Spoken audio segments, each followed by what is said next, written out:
अस्सलाम वालेकुम दोस्तों, क्या आप जानते हैं कि अल्लाह ताला ने कुरान पाक में एक छोटी सी काली चिवांटी का जिक्र किया है और उसके नाम से पूरा सूरा रखा है, सूरा अन-नमल। आज हम उसी ब्लैक गार्डन अंत के पूरे अमेजिंग वर्ल्ड को कुरान की रोशनी में देखते हैं। रेडी? चलिए शुरू करते हैं। ब्लैक गार्डन अंत, ये छोटी सी काली चींटी जिसे साइंस लेसियस नाइजर कहते हैं, दुनिया भर में अल्लाह की कुदरत का एक जबरदस्त निशान है। जैसे कुरान मजीद की सूरा अन-नमल में अल्लाह ताला फरमाते हैं, जब वो चिवांटियों के मैदान में पहुंचे तो एक चिवांटी ने कहा, ऐ चिवांटियों, अपने अपने घर में घुस जाओ, ऐसा ना हो कि बेखबरी में सुलेमान और उसका लश्कर तुम्हें रोन दे। इस आयत से साबित होता है कि अल्लाह ने इन छोटी सी मखलूक को भी हिकमत और ऑर्गेनाइजेशन दिया है। आज हम इसी अंत के hunting, food, nest, seasons, body parts और कम्युनिकेशन को डिटेल में समझते हैं। सब कुछ अल्लाह की परफेक्ट क्रिएशन का एग्जाम्पल। पहले बात करते हैं शिकार और खाना कलेक्ट करने की। ये ओमनिवोरस होती है, हर तरह का खाना खाती है। वर्कर एंड्स बाहर निकलती हैं, छोटे इंसेक्ट्स जैसे कैटरपिलर्स और बीटल्स को शिकार करती हैं। सबसे ज्यादा ये एफिड्स को अपना फार्म बनाती हैं और उनके हनी ड्यू को स्ट्रोक करके निकालती हैं। खाना मिलने पर ये फेरोमोन ट्रेल छोड़ती जाती है, एक केमिकल स्मेल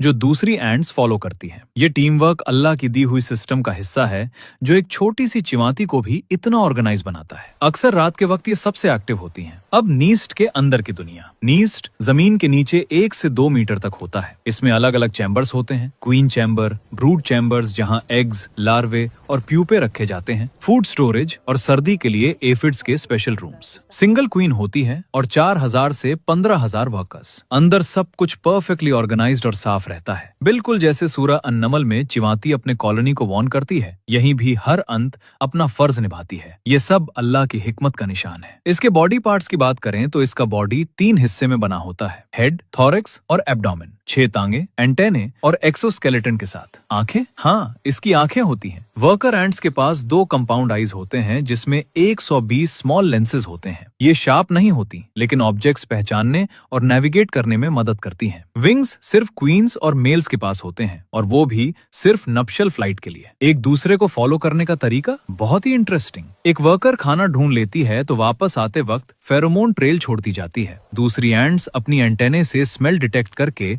उसी लाइन में फॉलो करती हैं। ये केमिकल कम्युनिकेशन अल्लाह की दी हुई सेंस है जो इन्हें इतना स्मार्ट बनाती है। मौसम के हिसाब से बिहेवियर। गर्मी के सीजन में ये सबसे एक्टिव होती हैं, खाना कलेक्ट करती हैं, ब्रूड बढ़ाती हैं और नप्टियल फ्लाइट होता है। सर्दी में ये डायपॉज मोड में चली जाती हैं, गहरे चैम्बर्स में क्लस्टर बनाकर बैठ जाती हैं, मेटाबॉलिज्म स्लो कर लेती हैं ताकि एनर्जी बचे। एफिड्स को भी अंदर लाकर रखती हैं। ये एडेप्टेशन भी अल्लाह की कुदरत का करिश्मा है। दोस्तों, ब्लैक गार्डन अंत छोटी होने के बावजूद बहुत इंटेलिजेंट और हार्ड वर्किंग है। ये गार्डन को एरेट करती है, पेस्ट कंट्रोल करती